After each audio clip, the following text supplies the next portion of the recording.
दुर्गा माता की जय। चलो पूजा संपन्न हुई। अब बताओ कैसी हो तुम दोनों? मैं ठीक हूँ चित्रा, तुम सुनाओ? मैं भी ठीक हूँ बहन। अरे जया, क्या हुआ? किस सोच में डूबी हुई हो? कुछ नहीं, बस मन में प्रार्थना कर रही हूँ कि आज तो कोई क्लाइंट आ जाए। बिजली का बिल भरना है, माँ की दवाइयाँ लानी है। बहुत जिम्मेदारियाँ हैं मुझ पर और काम धंधा चौपट हुआ पड़ा है। तुम फिक्र मत करो, दुर्गा माता सब ठीक करेंगी। जब मेरे पति की मौत हुई थी तब मुझे भी लगता था कि मैं कैसे सोनू और मोनू को अकेले पाल पाऊंगी, लेकिन मुझे माता रानी ने ही हिम्मत दी। और देखो, आज छोटा मोटा ढाबा चलाकर किसी तरह गुजारा हो ही जाता है। सही बात है, हम भी तो गरीबी की चक्की में पिस रहे थे। माँ की कृपा हुई और देखो आज मेरे पास सरकारी नौकरी है। ये कहानी माँ दुर्गा की इन 3 भक्तों की है, चित्रा, सुधा और जया।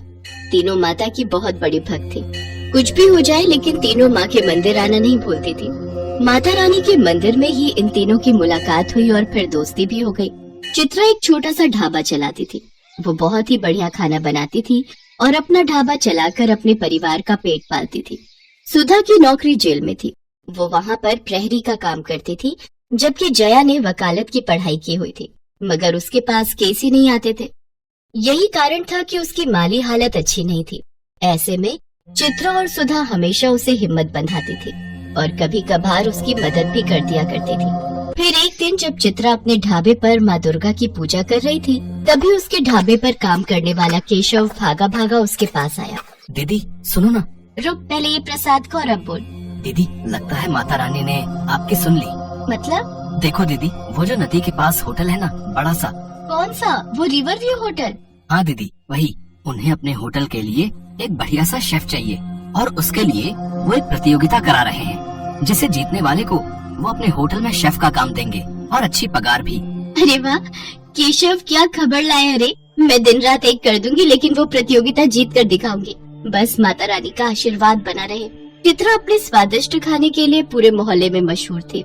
सभी लोग उसके हाथ के स्वाद के कायल थे, सिवाय उसकी पड़ोसन दिव्या के। वो हमेशा ही उससे चिढ़ती थी। होटल की प्रतियोगिता वाली बात जब दिव्या को पता चली तो उसने सोचा, चित्रा की बच्ची, चाहे कुछ भी हो जाए, तुझे तो मैं जीतने नहीं दूंगी। जीतना तो दूर, मेरे रहते तू उस प्रतियोगिता में हिस्सा ही नहीं ले पाएगी। एक तरफ दिव्या चित्रा के खिलाफ जाल बुन रही थी, तो दूसरी तरफ सारा दिन बीत जाने पर भी जया के पास कोई केस नहीं आया। उसने मायूस होकर अपना केबिन बंद किया और मन में सोचने लगी, आज भी कोई केस नहीं आया। केबिन का किराया भी देना है, माँ की दवाइयाँ भी ले जानी है। कैसे हो पाएगा सब कुछ? हे माँ, कोई तो रास्ता दिखाओ मुझे। जया पैसों की किल्लत से जूझ रही थी, तो वहीं जेल में सुधा भी परेशान थी। नाइट ड्यूटी खत्म करने के बाद सुबह के वक्त वो जेलर के आने का इंतजार कर रहे थे। फिर कुछ ही देर बाद, जय हिंद सर। जय हिंद। हाँ कहो। सर, मैं प्रहरी सुधा हूँ। बैरक नंबर 3 और 4 में मेरी ड्यूटी है। हाँ तो? सर, वो नवरात्रि आ रही है तो छुट्टी चाहिए थी। क्यों? छुट्टी लेकर क्या करोगी? सर, वो माँ की चौकी सजानी है और। देखो, इन सब कामों के लिए छुट्टी नहीं मिलेगी। अच्छा तो सर, बस नवमी के ही दिन की छुट्टी दे दीजिए। जाओ यहाँ से, कहा ना छुट्टी नहीं मिलेगी। जी सर। जय हिंद। सुधा अपना सा मुंह लेकर जेलर के कमरे से बाहर निकल आई। जया और सुधा जहाँ दुखी और परेशान थे, तो वहीं चित्रा कुकिंग कंपटीशन को लेकर उत्साहित थे। लेकिन वो नहीं जानती थी कि उस पर दुखों का पहाड़ टूटने वाला था। नवरात्रि के ठीक एक दिन पहले जब चित्रा पूजा पाठ के लिए अपने घर की सफाई कर रही थी, तभी उसके घर के सामने पुलिस की गाड़ी आकर रुकी। हाँ जी कहिए। तुम्हारा नाम चित्रा है? हाँ जी, पर हुआ क्या है?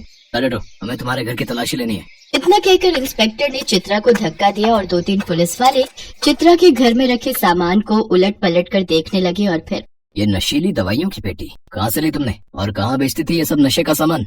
मैं इस बारे में कुछ नहीं जानती इंस्पेक्टर साहब। इस पेटी में क्या है और ये मेरे घर में कैसे आई, मुझे कुछ नहीं पता। मैं तो पूरी ईमानदारी से अपना छोटा सा ढाबा चलाती हूँ साहब। अच्छा तो ठीक है, फिर अब जेल में अपने जैसे कैदियों के लिए खाना बनाना। पुलिस चित्रा को पकड़ कर ले गई। उधर अपने घर के दरवाजे पर खड़ी चित्रा की पड़ोसन दिव्या मुस्कुराने लगी। असल में ये उसी की चाल थी। दिव्या का पति मेडिकल स्टोर पर काम करता था और चित्रा के घर में वो नशीली दवाइयों की पेटी दिव्या ने ही रखी थी, ताकि चित्रा प्रतियोगिता में हिस्सा न ले पाए। फिर उसी रात जेल में। चित्रा, तुम यहाँ कैसे? क्या बताओ बहन, मेरी तो किस्मत ही फूट गई।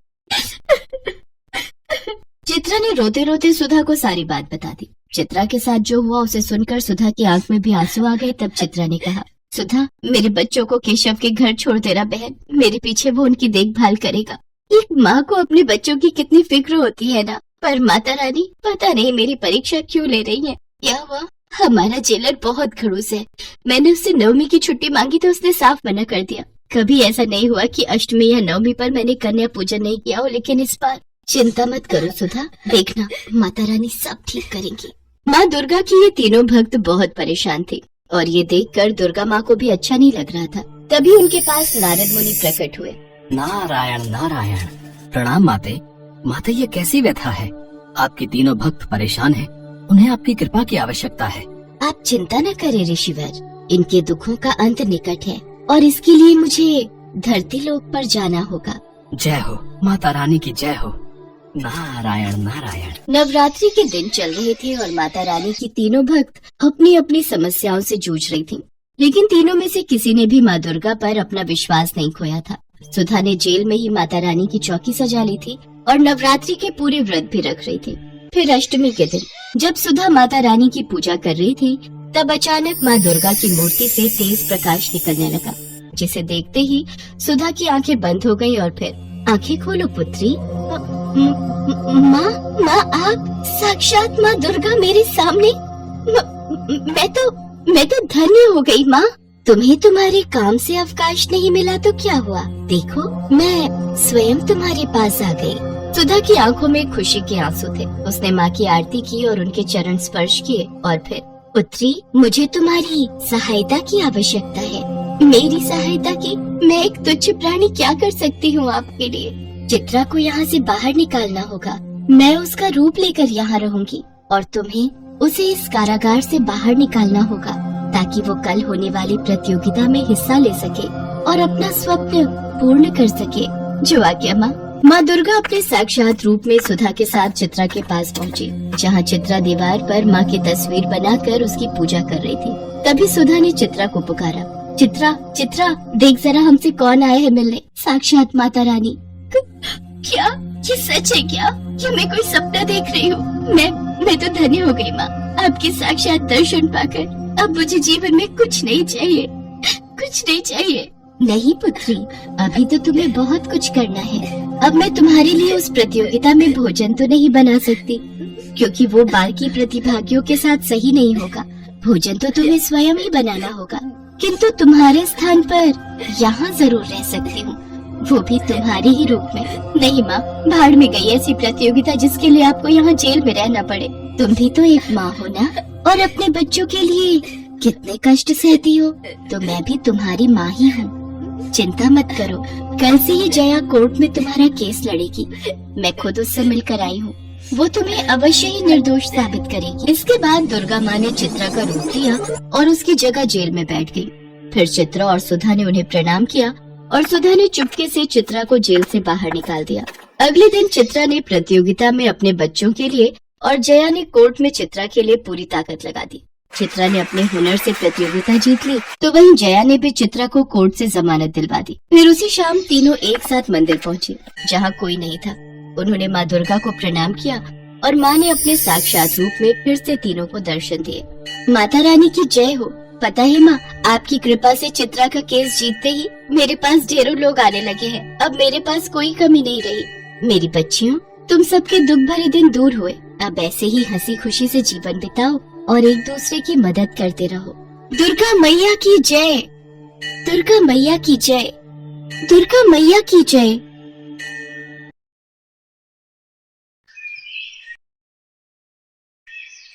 मुझे उस पुराने मंदिर का वो खजाना चाहिए किसी भी हाल में, पर देवी दुर्गा का वो त्रिशूल उस खजाने की रक्षा कर रहा है। तो मालिक उस त्रिशूल को हटा दीजिए, आपके लिए ये कौन सा मुश्किल काम है। वही तो मेरे लिए मुश्किल है। मुझे उस त्रिशूल को हटाने के लिए किसी शरीफ और ईमानदार व्यक्ति को ढूंढना होगा।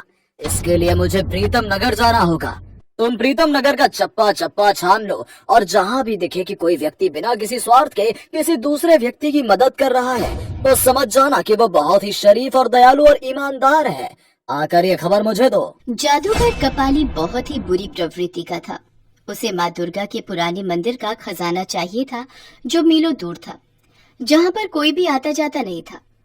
जादूगर कपाली अपने चेले को ऐसे ही व्यक्ति की तलाश में भेजता है। मालिक ने पता नहीं किस काम में लगा दिया। अब मैं ऐसा व्यक्ति कहाँ ढूंढूं? यहाँ बाजार में तो बहुत लोग नजर आ रहे हैं। जय दुर्गा मैया की बाबा। जय दुर्गा मैया की शिवा बेटा, मंदिर जा रहे हो क्या? हाँ बाबा, अपनी माँ दुर्गा को जब तक मिल ना लूं मेरा दिन शुरू ही नहीं हो सकता। जय दुर्गा मैया की अम्मा। जय दुर्गा मैया की शिवा बेटा। अम्मा संभल कर, लाओ ये गठरी मुझे दो, मैं घर तक छोड़ देता हूँ। जीते रह मेरे बच्चे, तू कितना सयाना है, हमारे गांव की शान है तू। जब देखो किसी ना किसी की मदद को लगा रहता है। अब तू मुझे घर तक छोड़ेगा तो मंदिर को देर नहीं हो जाएगी। कोई बात नहीं अम्मा, मैं ये गठरी आपके घर पर रखता हुआ मंदिर चला जाऊंगा। आप धीरे धीरे घर पहुँचो। ये लड़का बहुत काम का है, मालिक को जाकर इसके बारे में बताऊंगा। पहले इसके बारे में जान लेता हूँ। अरे सुनो भैया, ये लड़का जो अभी यहाँ से गया है, ये कौन है? ये शिवा है। माँ तो बचपन में ही गुजर गई थी, अपने बूढ़े पिता के साथ यहीं पास में ही रहता है। बहुत अच्छा लड़का है, हमेशा सबकी मदद करता है। माँ दुर्गा का परम भक्त है ये। जल्दी से मालिक के पास पहुँचता हूँ, मेरा काम तो हो गया। चेला जादूगर कपाली के पास पहुंचता है और उसे शिवा के बारे में सारी खबर देता है। बहुत बढ़िया किया, अब ये शिवा ही मुझे खजाने तक पहुँचाएगा। जादूगर कपाली प्रीतम नगर पहुंचता है और शिवा के घर का पता ढूंढकर उसके घर जाता है। अच्छा, तो अब शिवा के दूर के मामा लगते हैं। बहुत खुशी हुई आपसे मिलकर। मुझे गायत्री ने एक बार जिक्र तो किया था कि उसके एक भाई दूर रहते हैं। तभी तो मैं गायत्री बहन की शादी में पहुंच नहीं पाया था। अब इतनी दूर से आने में कई महीनों गुजर जाते हैं। मैं तो गायत्री बहन से मिलने आया था, पर गायत्री के देहांत के बारे में सुना तो बड़ा दुख हुआ। शिव 4 साल का था तो गायत्री बीमारी से इस दुनिया को छोड़कर चली गई। तब से शिवा को मैं माँ और पिता दोनों बनकर पाल रहा हूँ। अब आप शिवा की कोई चिंता मत करो, मेरा कारोबार दूर तक फैला हुआ है, इसीलिए मैं शिवा को लेने आया हूँ। मेरे साथ व्यापार करेगा तो खूब पैसे कमाएगा। ये तो बहुत अच्छी बात है। अपने मामा के पास रुककर शिवा काम धंधा करेगा तो इससे बड़ी और क्या बात होगी। शिवा भी आ गया। बापू, ये माँ दुर्गा के मंदिर का प्रसाद। ला बेटा दे, इन्हें भी प्रसाद दे बेटा। प्रसाद? कोई नहीं, मैं बाद में ले लूंगा। अभी थोड़ा पान वगैरह ले लूँ। मैंने आपको पहचाना नहीं, आप कौन है? शिवा बेटा, ये तेरे मामा जी हैं, गायत्री के चचेरे भाई हैं। तुझे अपने साथ लेने आए हैं। इन्हें कारोबार में मदद के लिए किसी अपने की जरूरत थी और इनकी अपनी कोई औलाद नहीं है, इसलिए ये चाहते हैं तो इनका कारोबार संभाल ले। और बापू, मैं आपको अकेला छोड़कर नहीं जा सकता।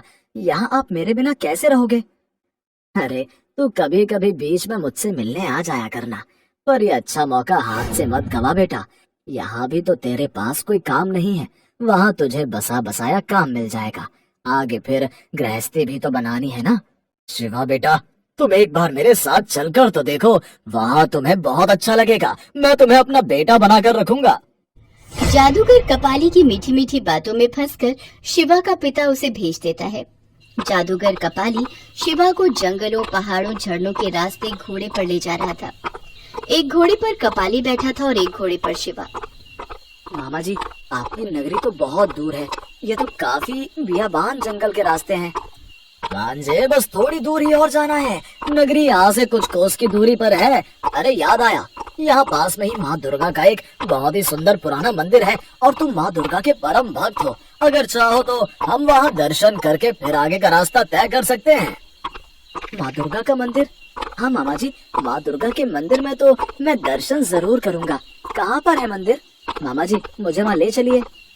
कपाली शिवा को मंदिर में लेकर जाता है। जय माँ दुर्गा, ये तो बहुत ही विशाल मूर्ति है। मामा जी, काफी पुराना मंदिर दिखाई पड़ता है।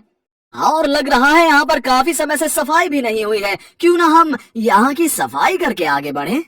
ये विचार तो अति उत्तम है मामा जी। मैं अभी माँ दुर्गा की मूर्ति से सारी धूल हटा देता हूँ। शिवा बेटा, माँ दुर्गा के त्रिशूल को थोड़ा सा उठाकर साफ करो। ठीक है मामा जी। शिवा जैसे ही माँ दुर्गा के त्रिशूल को उठाता है, अचानक से मंदिर हिलने लगता है और बिजली कड़कने लगती है। त्रिशूल के नीचे एक तहखाना था, जिसमें से चमकदार रोशनी बाहर आने लगती है।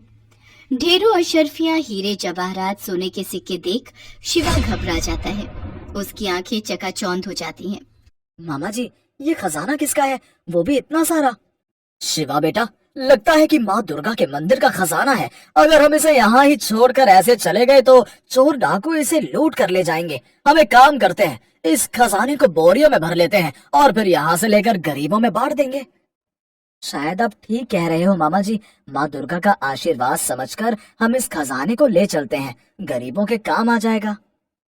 शिवा बेटा, मैं तहखाने में नहीं जा सकता। एक काम करो, तुम बोरियों में भर भर कर खजाना मुझे पकड़ाते रहो, मैं बोरियां घोड़े पर लाद दूंगा। शिवा कपाली की बातों में आ जाता है और वो सारा खजाना बोरों में भरकर कपाली को पकड़ा रहा था। जब शिवा ने सारा खजाना कपाली को दे दिया तो कपाली ने तहखाने का दरवाजा बंद कर दिया। अरे, ये तहखाना बंद कैसे हो गया? मामा जी, मामा जी, कहाँ हो? तहखाने का दरवाजा बंद हो गया है।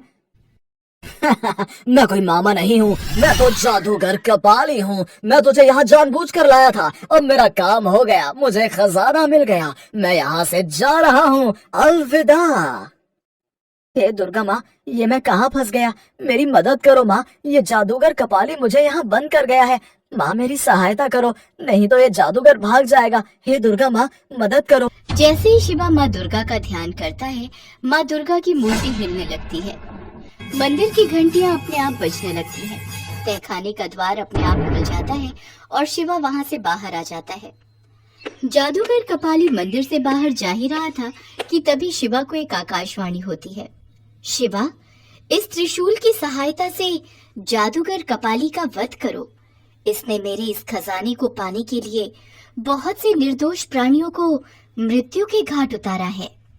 शिवा माँ दुर्गा के त्रिशूल को हाथ में लेता है और जादूगर कपाली के सीने में ठोक देता है। जादूगर कपाली वहीं मर जाता है और उसका शरीर राख बन जाता है। तभी वहां देवी दुर्गा प्रकट होती है। शिवा, तुम मेरे परम भक्त हो। आज तुमने अत्याचारी जादूगर कपाली का वध करके मेरे मंदिर के इस खजाने को बचाया है। अब इस खजाने को प्रीतम नगर के राजा भान सिंह को सौंप दो। वो गरीबों की सहायता के लिए इस खजाने का उपयोग करेंगे। मेरा आशीर्वाद सदैव तुम्हारे साथ है। शिवा, मेरी कृपा तुम पर बनी रहेगी। माँ दुर्गा, आपके दर्शन करके मैं धन्य हो गया, धन्य हो गया माँ। इसके पश्चात माँ दुर्गा अंतर्ध्यान हो जाती है। शिवा सारा खजाना लेकर राजा भान सिंह के पास पहुंचता है और उन्हें सारी बात बताता है। राजा भान सिंह शिवा की ईमानदारी पर बहुत प्रसन्न होते हैं और माँ दुर्गा का आशीर्वाद मानकर सारे खजाने को गरीबों की सहायता में लगा देते हैं। शिवा का पिता भी अपने बेटे के सकुशल लौटने से बहुत खुश था। राजा भान सिंह शिवा की ईमानदारी देखकर अपने राजमहल में ही उसे नौकरी पर रख लेते हैं और माँ दुर्गा के आशीर्वाद से शिवा अपने पिता के साथ खुशी खुशी रहने लगता है। तो दोस्तों, उम्मीद करते हैं आपको ये कहानी पसंद आई होगी। अगर आपने हमारे चैनल को अभी भी सब्सक्राइब नहीं किया है तो चैनल को सब्सक्राइब करें, बेल आइकन पर क्लिक करें, जिससे हमारी आने वाली वीडियो सबसे पहले आपको मिल सके। तो मिलते हैं ऐसे ही नई कहानी के साथ नेक्स्ट वीडियो में। आप सभी को राधे राधे।